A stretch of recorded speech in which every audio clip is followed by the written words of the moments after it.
Queridas amigas y amigos de la Fraternidad del Santo Nombre, lectores y suscriptores, y a todos aquellos que nos miran o nos escuchan a través de cualquier otro medio, es un gusto, una alegría compartir nuevamente estos contenidos que tanto nos interesan. Ahora, en el año del Señor 2026, con un gusto de seguir leyendo los relatos, las memorias del peregrino ruso y comentando algunas cuestiones que surgen a partir de esta lectura. Antes de iniciar en este que sería el primer vídeo que hacemos en este año, en este nuevo año, en el día de la Epifanía, precisamente, hoy 6 de enero, antes les decía, nos ponemos en actitud orante.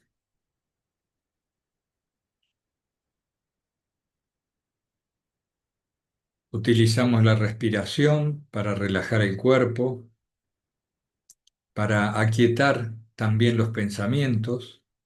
Respiración y pensamiento son distinta manifestación de un mismo fenómeno y es más fácil, regulando la respiración, calmar a esos pensamientos que van y vienen como nubes, como aves o como autos que pasan.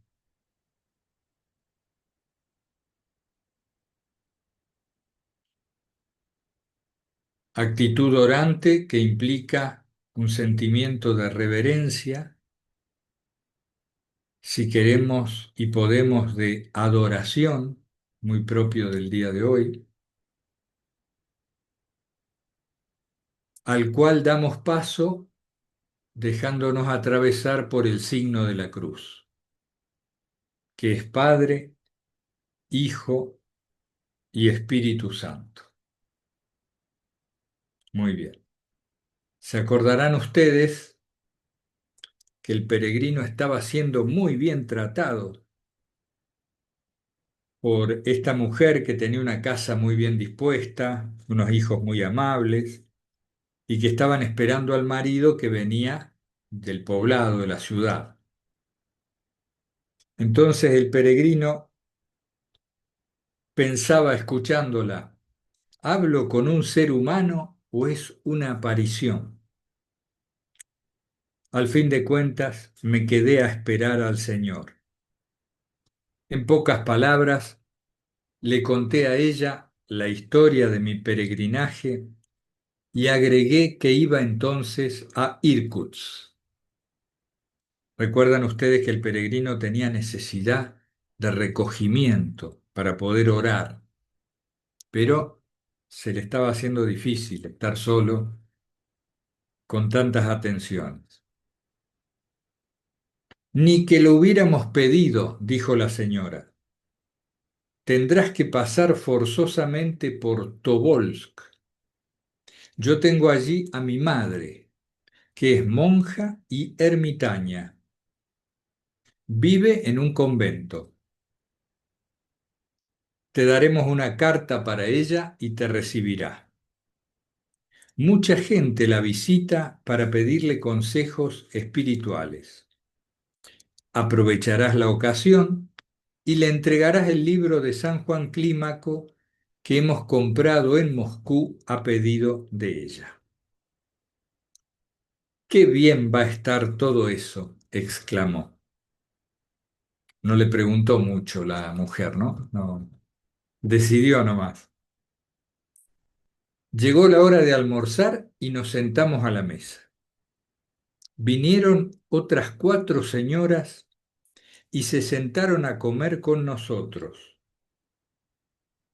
Al terminar el primer plato, una de ellas se levantó y salió. Volvió luego trayendo el segundo plato, y se sentó de nuevo. Otra señora se levantó después para traernos el tercer plato. Entonces yo dije a la dueña de casa, me atrevo a preguntarle, madrecita, ¿estas señoras son parientas suyas? Sí, son mis hermanas, contestó. Una es la cocinera, otra la mujer de nuestro cochero, que sería el chofer. Esta, el ama de llaves, y aquella, mi sirvienta. Todas están casadas. En mi casa no hay ninguna mujer soltera. Viendo y oyendo todo esto, me admiraba cada vez más y agradecía a Dios por haberme mostrado esta gente tan piadosa y al mismo tiempo sentía actuar con fuerza la oración dentro de mi corazón. Para quedarme solo lo más pronto posible y no perturbar la oración, me levanté de la mesa y dije a la señora, me detengo aquí un momento. Fíjense, prestemos atención a esto, ¿no? Agradecí a Dios, y al mismo tiempo sentía actuar con fuerza la oración dentro de mi corazón. La sentía actuar sola, le brotaba.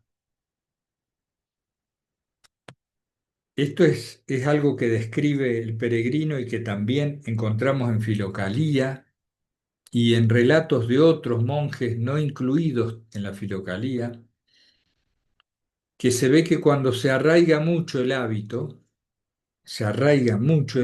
la oración persiste por sí sola y desde el interior va pulsando, ¿no? Reclamando la atención.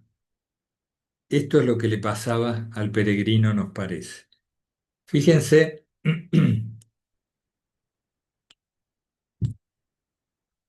este otro mundo que describíamos, ¿no? El otro día. La mujer destaca como un valor que todas sus hermanas estaban casadas y en la familia no había ninguna soltera. Y el peregrino relaciona esto y luego dice, gente tan piadosa, está relacionando ese valor con la piedad, como que estaba muy bien visto, la mujer casada, ¿m? Era algo muy bien visto. ¿Por qué? Porque era parte del destino de la mujer. Una mujer que no se casara ya le estaba faltando algo, era como que cojeara de una pierna, ¿no? Salvo que se dedicara a la religión, que entrara en un convento. Era otro esquema del mundo, otra visión tan distinta de la que hay ahora, por supuesto, pero me llamó la atención cómo ella, esta mujer, destaca el hecho de que no había ninguna sin casar, ¿eh? Cuidado, estaban todas casadas. Esto venía a cuento también de cómo se aceptaban las funciones sociales, como era antes, ¿no? La estructura jerárquica de la sociedad, el campesino, el militar, el gobernante o el funcionario, mejor dicho, y todas estas funciones guiadas por el varón y la mujer al servicio de los hijos y de la casa, y todo bien organizado de esa manera. Por supuesto, propio de una época y de una cultura específica. En este caso es la Rusia del siglo XIX, la Rusia del siglo XIX. Por supuesto, hay una evolución y depende de la cultura. En algunos aspectos evolucionamos, en otros pareciéramos como humanidad involucionar. Y esto ocurre, sobre todo, esta duda, esta confusión de si estamos yendo para bien o para mal, de si algunos aspectos se van a un extremo o al otro. Esto ocurre mucho en épocas de transición, más hoy en día cuando la humanidad se ha globalizado y se sigue globalizando de tal manera que va a llegar, al parecer, a constituir una sola cultura. Lo que pasa es que la vida humana es corta y entonces no alcanzamos a vivir la transición completa en nuestras vidas. Pero esto viene desde un punto de vista desde la era industrial y se acelera, se acelera, se acelera hasta atravesar esta época tan tremenda con la irrupción de la inteligencia artificial que no sabemos bien para dónde nos va a llevar y la transición continúa de un mundo hacia otro. Habrá que ver, habrá que ver dónde sigue, por dónde se encamina la humanidad. Bueno, me fui bastante. Eh, Sentía actuar con fuerza la oración dentro de mi corazón. Para quedarme solo lo más pronto posible y no perturbar la oración, me levanté de la mesa y dije a la señora, usted seguramente descansará después del almuerzo y yo, siguiendo mi costumbre, caminaré. Voy a pasear por el jardín. No, yo no descanso, me contestó. Iré contigo al jardín y me contarás algo instructivo. Si vas solo, los chicos no te dejarán en paz. En cuanto te vean, no se apartarán de ti. Tanto quieren a los pobres, a los hermanos en Cristo y a los peregrinos. No me quedaba otra cosa que hacer y fuimos a pasear juntos. Fíjense cómo ella se impone, ¿no? Es muy amable, muy generosa, le da todo, pero a la vez le dice por dónde tienen que ir las cosas. ¿Mm? Esto es también propio de la gente a lo mejor acostumbrada a la riqueza, a cierto margen de poder dentro de su pequeño mundo. A mí me llama la atención, ella no lo atiende mucho, no escucha mucho las necesidades de él, va por donde ella le parece bien, ¿no? Interesante de ver la dinámica relacional de ambos personajes. Ya en el jardín, para poder guardar silencio y no hablar, fíjense también que él no es directo, él está buscando la salida, pero no es directo. Trata de ver cómo hacer con cierta cortesía o con discreción. Ya en el jardín, para poder guardar silencio y no hablar, me incliné ante ella y le pedí. Le ruego en nombre de Dios, madrecita, dígame, ¿hace mucho que usted lleva esta vida tan piadosa? ¿Y cómo ha alcanzado tanta piedad? Bueno, te lo contaré, dijo. Has de saber que mi madre es bisnieta de San Josafat, cuyo cuerpo incorrupto descansa en Belgorod. En esta ciudad teníamos una gran mansión y alquilábamos toda una sala a un hombre noble, pero pobre. Cuando él murió, su mujer, que estaba embarazada, después de parir, también murió. Así que el recién nacido quedó huérfano y pobre. Mi madre, teniéndole lástima, tomó a su cargo la educación del niño. Al año nací yo. Crecimos juntos, estudiamos con los mismos maestros y nos familiarizamos tanto uno con otro como si hubiéramos sido hermano y hermana. Después de un tiempo, falleció también mi padre. Entonces, abandonamos la ciudad y vinimos a vivir en esta aldea. Cuando tuvimos edad suficiente, mi madre me casó con su protegido. Nos legó esta aldea suya y luego de construir en un convento una ermita para ella, se encerró allí. A ver, fíjense aquí algunas pequeñas consideraciones. La familia era rica desde antiguo. Tenían una gran mansión, no sé en dónde. Es decir, viene ella con una tradición de riqueza. ¿Mm? Y también fíjense cómo tiene en su interior, en su mente, esta clasificación de quién es noble y quién no lo es, la nobleza. Estas categorizaciones sociales propias de varios siglos atrás y que perduraban aún en la época del peregrino.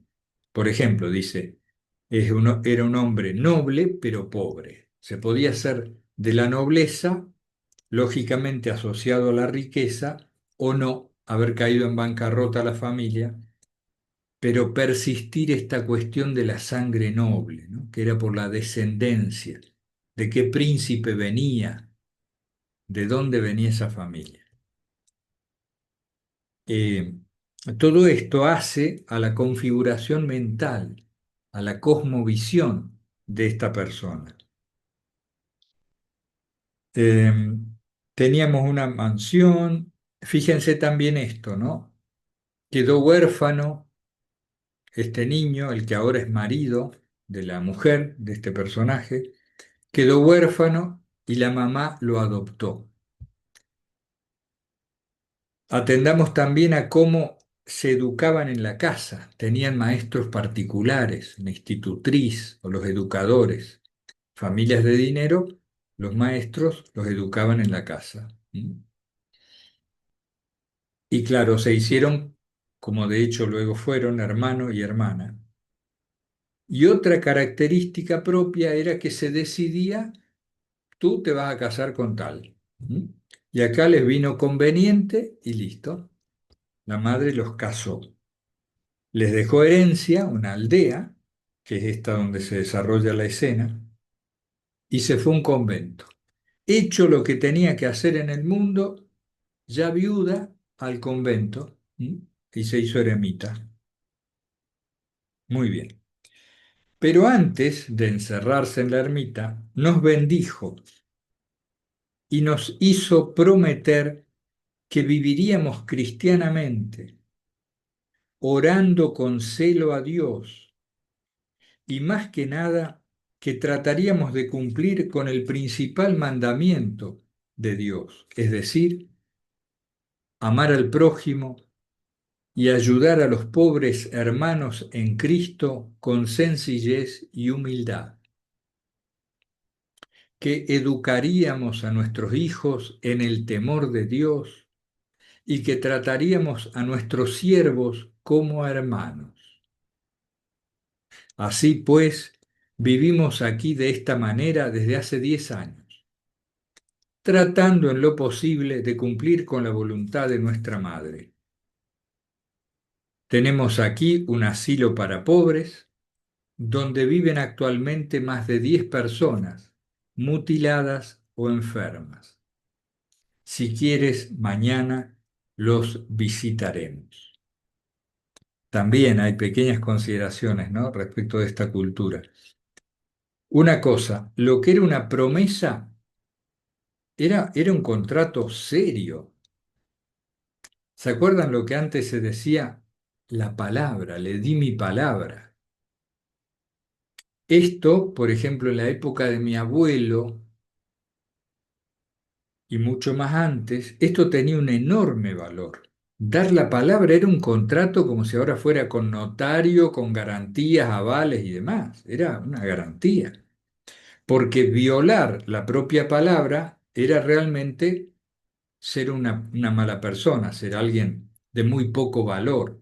Entonces, ahí se asentaba gran parte del contrato social, la honestidad y la palabra de las personas. Sí, ya sé que estamos un poco lejos de eso. Por eso la madre les hace prometer. Ustedes me prometen que van a vivir cristianamente, van a orar con celo, cumplir el mandamiento del Señor. Y la mujer se recluyó tranquila. Y ella destaca cómo, tratando en lo posible de cumplir con la voluntad de nuestra madre. Era muy propio también familias acaudaladas y demás de la nobleza, tener muchos siervos, sirvientes, lo que hoy le llamamos empleados. Yo creo que en esta época no tenían sueldo, era más bien por la casa y la comida, cosas que también se viven hoy en muchos lugares, ¿no? Eh, pero ellos lo veían, estaba totalmente naturalizado, incluso en esta persona que es cristiana de corazón, que busca ser cristiana. Fíjense, dice que trataríamos a nuestros siervos como hermanos. Está bien, pero persistiendo ellos en la calidad de siervos. Es como que esto estaba incorporado, totalmente naturalizado en la cultura. No se veía mal, incluso aunque fuera sin sueldo. Era natural. Esto lo vemos también en las epístolas de Pablo, cuando menciona a los siervos, ¿no? En toda esa época evangélica. Es normal. El siervo era parte de la estructura social. En eso hemos ido de algún modo evolucionando. Falta mucho. Cuando terminó de hablar, le pregunté, ¿y dónde está aquel libro de San Juan Clímaco que usted quiere enviar a su madre? Vamos a la casa y te lo mostraré. Cuando apenas nos habíamos sentado, recién comenzada la lectura, llegó el Señor. Al verme, me abrazó. Nos besamos luego como hermanos cristianamente. Me invitó a su cuarto diciendo, ahora, querido hermano, vamos a mi despacho. Ven y bendice mi celda. Me imagino que ella, y señaló a su mujer, te habrá fatigado. El hombre conocía los bueyes con los cuales araba, dice una frase antigua.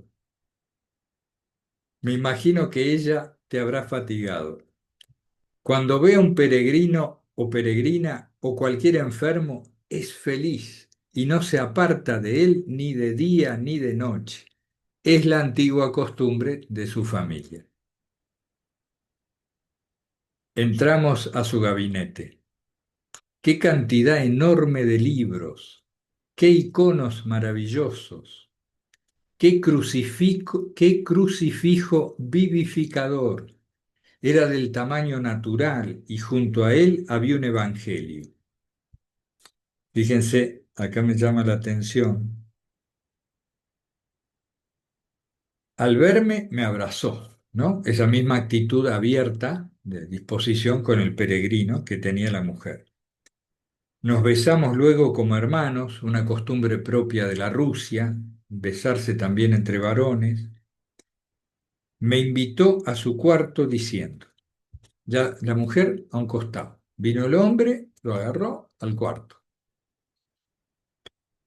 Vamos a mi despacho, bendice mi celda. ¿Mm? Le da al peregrino esa cualidad, la potestad de bendecir la celda. Y también esto de que su habitación, el hombre la concebía como una celda. No era una habitación o la biblioteca, era la celda, con toda esta carga monástica de recogimiento, de reclusión que implica la celda. Y como en su gabinete, dice aquel peregrino, tenía muchos libros, muchos íconos y un crucifijo inmenso. Fíjense, eh, los iconos para la ortodoxia, para el cristianismo oriental, tiene esta cualidad tan particular, evocadora de la presencia de aquello que está representado allí, se los trata con mucha reverencia. Del mismo modo que nosotros, por ejemplo, tratamos al santo nombre de Jesús. Nosotros decimos que el santo nombre de Jesús nos trae su presencia por evocación y también por esa energía del Espíritu Santo que Dios nos regala a todos si estamos abiertos a ella.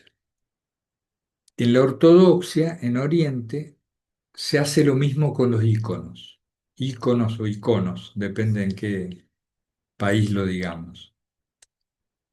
Por eso van a ver en la liturgia oriental tanta reverencia, tantas inclinaciones, las metanías hacia las diversas figuras, imágenes que se encuentran en los templos. Es interesante cómo ellos se ayudan de estas imágenes y que nosotros de algún modo adoptamos también poco a poco, y creo que es algo muy útil y muy bueno que nos ayuda en la espiritualidad personal. Además, la iconografía tiene toda una simbología, no es un dibujo o una pintura y así nomás, toda una simbología digna de estudio. Hay en Internet disponibles análisis de diversos iconos y su simbología, si quieren investigar. Podríamos traer un día a alguien también a la fraternidad que nos cuente un poco sobre esto. Eh, Su casa, Padrecito, es un paraíso de Dios en la tierra. Aquí tiene usted al mismo Señor Jesucristo, ¿no? Refiriéndose al crucifijo, a su purísima madre, a los santos, y estos, señalé los libros, son sus divinas, siempre vivas e incallables palabras e instrucciones.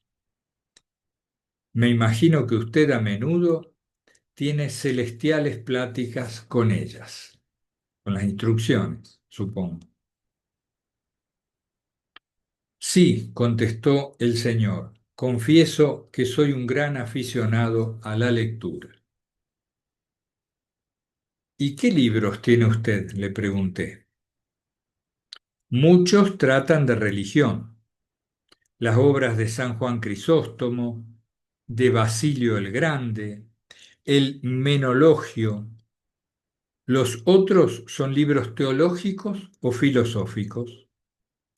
Y también hay muchos escritos de célebres predicadores contemporáneos. Esta biblioteca me ha costado 5.000 rublos.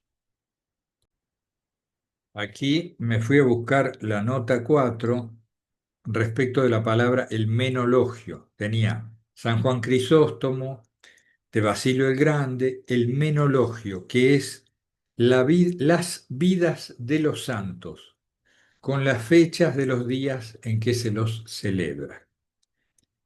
Los otros son libros teológicos o filosóficos y también de escritores célebres, etc. ¿Y no tiene aquí ninguna obra que se refiera a la oración? Me gusta mucho leer sobre este tema. Sí, dijo, tengo un libro muy nuevo que trata sobre la oración, obra de un sacerdote de Petersburgo. Y sacó de la biblioteca un comentario al Padre Nuestro que comenzamos a leer con mucho gusto. Fíjense, esto también es característico de una etapa de la vida espiritual. Quizá algunos de ustedes, como yo, la hayamos vivido, la estemos viviendo.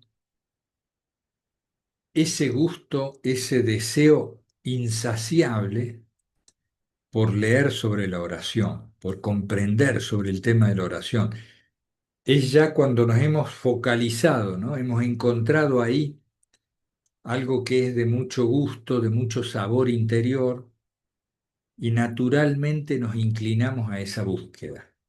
¿Mm? Las etapas de la vida espiritual no son lineales, son mezcladas, distintas en cada persona muchas veces, pero hay algunos patrones comunes que podemos detectar.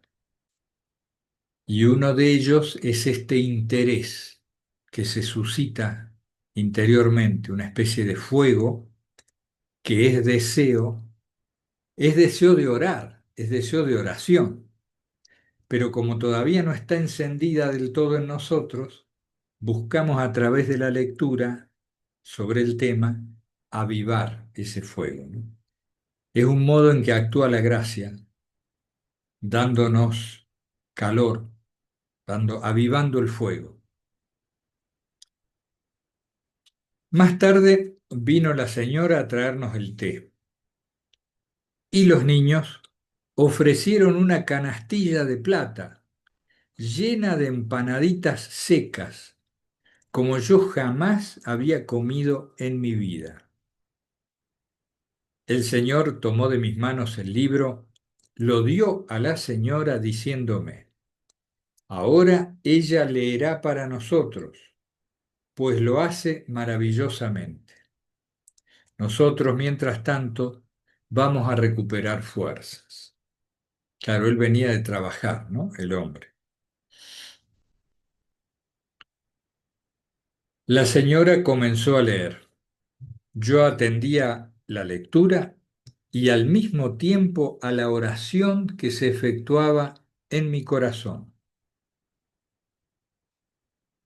Cuanto más adelantaba la lectura, tanto más se desarrollaba la oración, deleitándome.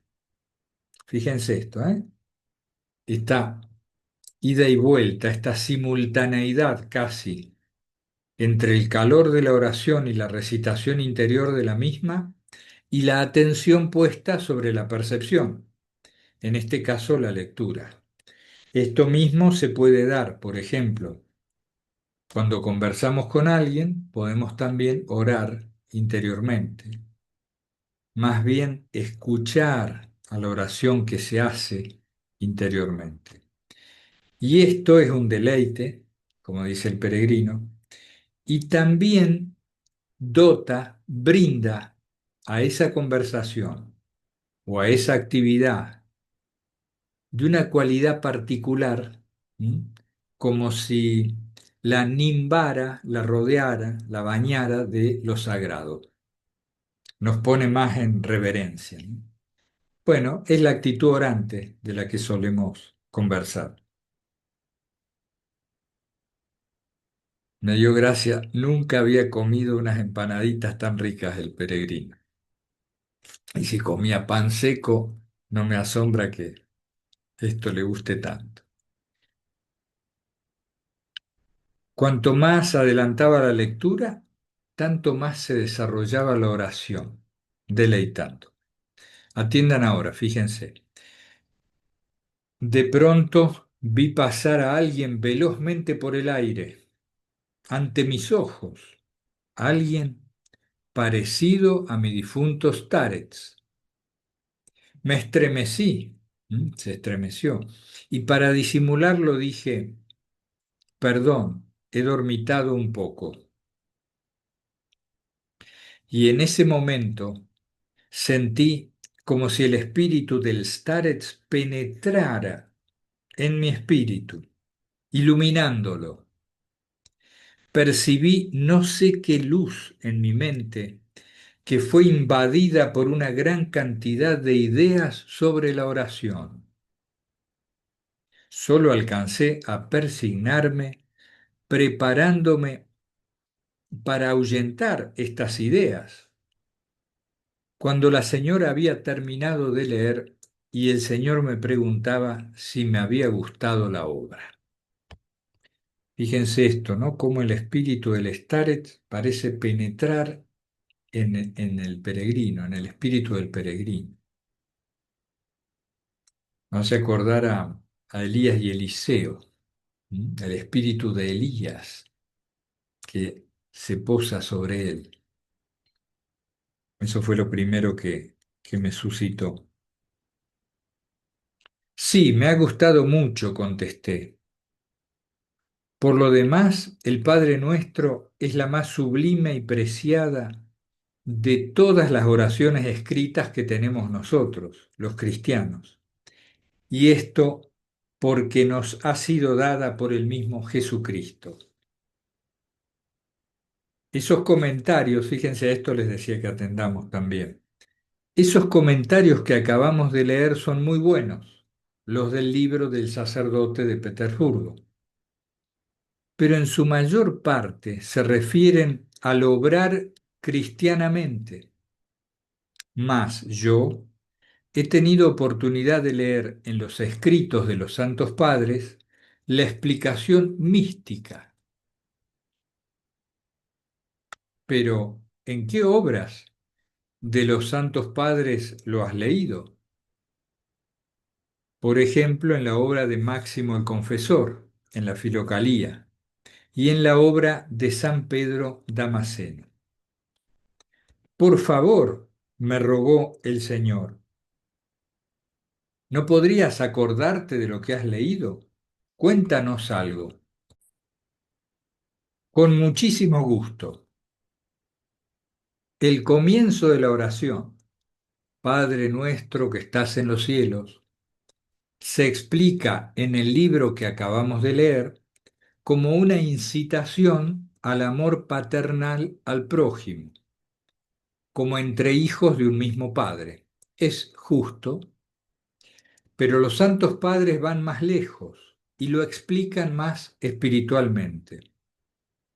Dicen que, pronunciando estas palabras, es preciso elevar el pensamiento hacia el cielo, hacia el Padre Celestial, y recordar nuestra obligación de ponernos cada momento en presencia de Dios y permanecer ante Él. ¿Ven la diferencia, no? Es como dos miradas sobre la misma oración del Padre Nuestro. Una se refiere, somos todos hijos de un mismo Padre, un amor paternal hacia el prójimo, y la otra nos recuerda este compromiso, esta necesidad de ponernos cada momento en presencia de Dios y permanecer ante Él. Ven que hay una diferencia de plano, de nivel de profundidad que se está abordando o de punto de vista. Las palabras santificado sea tu nombre. El libro las explica como una prevención contra la ligereza con que pronunciamos el nombre de Dios sin adorarlo o para jurar falsamente. En una palabra, quiere decir que debemos pronunciar el santo nombre de Dios santamente y no en vano. Pero los comentaristas místicos ven en estas palabras una petición directa de la oración interior del corazón. Es decir, con ellas pedimos que el santísimo nombre de Dios se imprima en nuestro corazón, que todos nuestros sentidos y las fuerzas de nuestra alma se santifiquen y se iluminen por la oración interior que obra por sí sola. Fíjense la diferencia, esto está en Máximo el Confesor. Santificado sea tu nombre. No jurar en vano, no hablar livianamente, sí, pero sobre todo que debemos pronunciar, pero sobre todo que es una petición directa de la oración interior del corazón. Que nuestros sentidos y nuestra alma se santifique y se ilumine por la oración interior.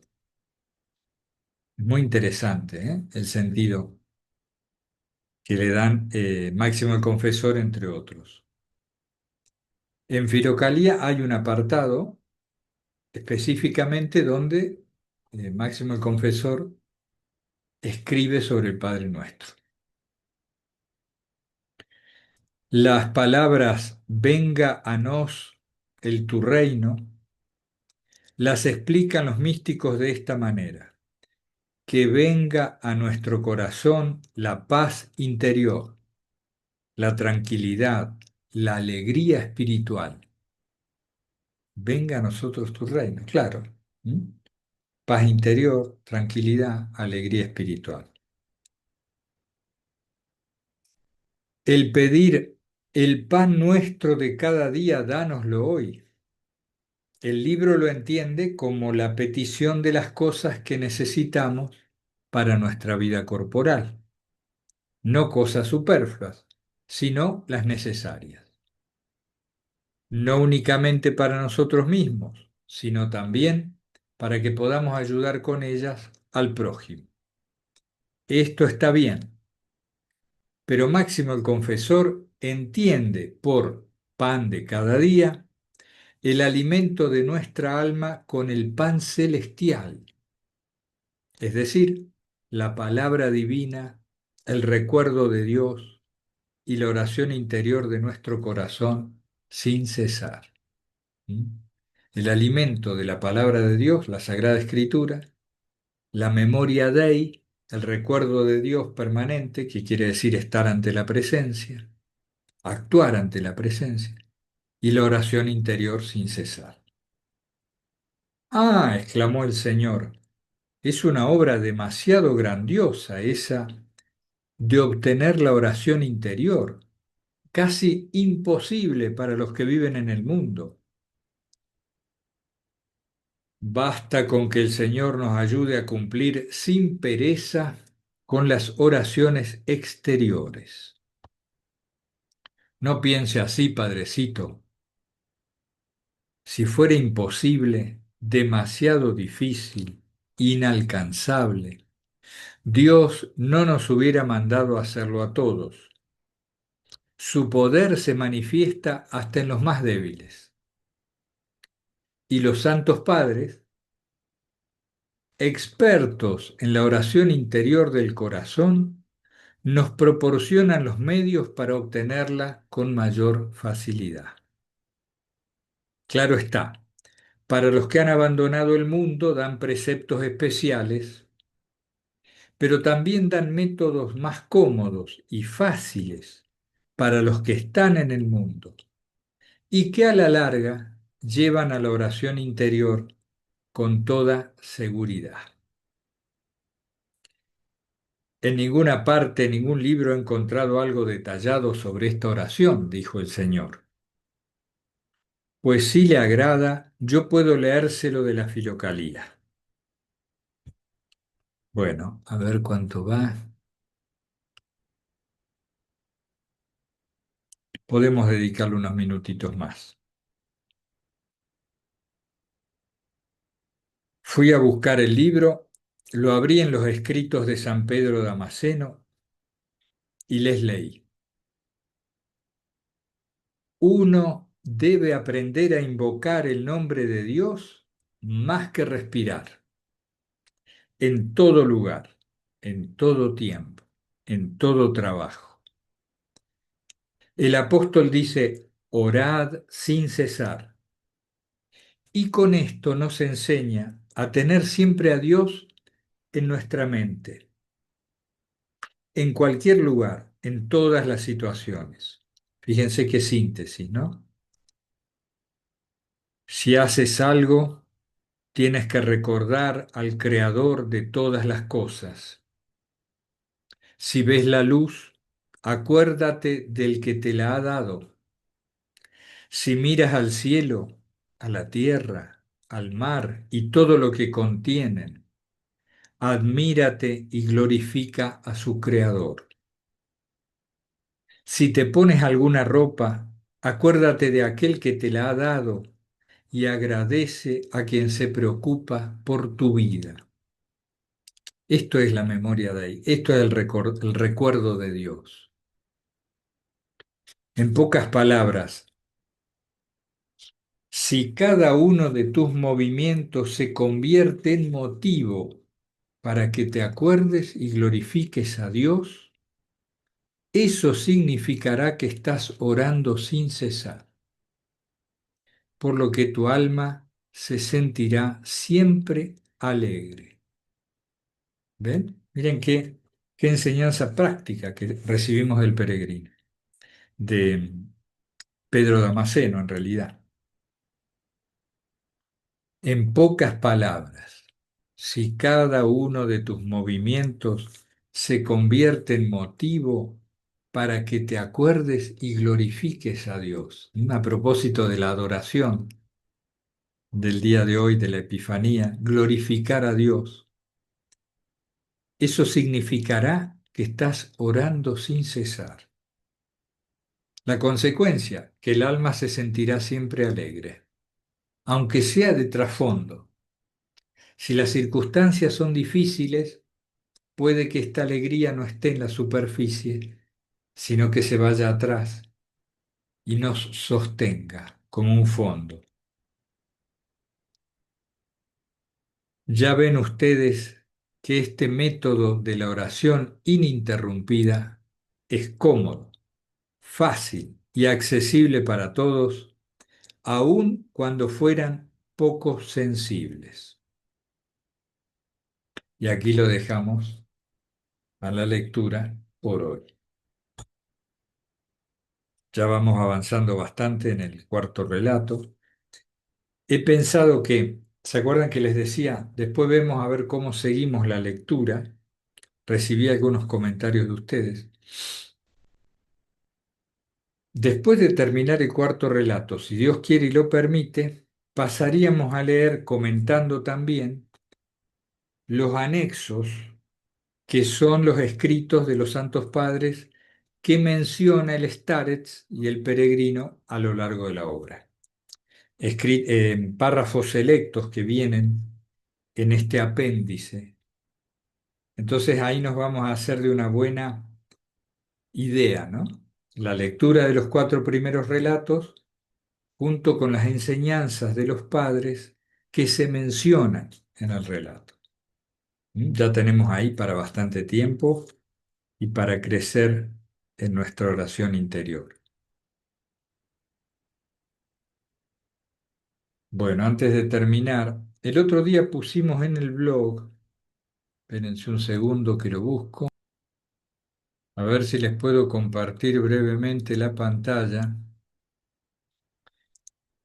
Fíjense, el otro día pusimos en el blog este texto que dice, la oración del corazón no pide escapar del mundo, sino habitarlo con Dios dentro. ¿Mm? Quería destacar este concepto que es el mismo que el peregrino está enfatizando en su lectura y en los comentarios que le hace al dueño de casa. La oración del corazón es humilde, es discreta, es silenciosa. No pide escapar del mundo, sino habitarlo con Dios dentro. ¿Mm? Todos estamos en el mundo inevitablemente, de un modo o de otro, cada uno con su vocación, pero todos podemos habitar en el mundo con Dios adentro. ¿Mm? Aquí está el texto original del artículo, que es de un oblato benedictino. A ver, no quiero dejar de nombrarlo, nobleza obliga. Aquí está Alexander Patiño Díaz, oblato benedictino. Muy bien. Bueno, empezamos el nuevo año. Vienen algunas novedades. Estamos reformando el blog completo. Todavía no se dan cuenta, pero ya van a ver. Se nos ha llenado mucho el espacio por la cantidad de cosas, la memoria. Lo que teníamos contratado en WordPress ya no es suficiente. Entonces estamos haciendo una división en distintos blogs que van a permanecer, digamos, ligados al Santo Nombre, pero cuando uno haga clic en algunos sectores nos va a llevar a otras páginas. Esto es por abaratar costos y también por hacerlo funcional y siempre en una búsqueda de simplificar, de hacer más fácil que la persona que llega diga, bueno, tengo estos senderos, elijo alguno de los senderos y me sumerjo en ellos. Y a todo esto lo hacemos sin saber de informática, por cierto. O sea que vamos, por eso vamos un poco a tientas, avanzando de acuerdo a lo que va surgiendo. Bueno, esto es todo. Creo que es todo. Van a aparecer secciones de lecturas de libros, la continuidad de lo ya iniciado. ¿Mm? Así que tenemos ahí un amplio menú para elegir con libertad y crecer en la vida interior. Les mando un abrazo fraterno a todos, sin distinción, invocando, de ser posible sin cesar, el santo nombre del Señor Jesús. Hasta pronto.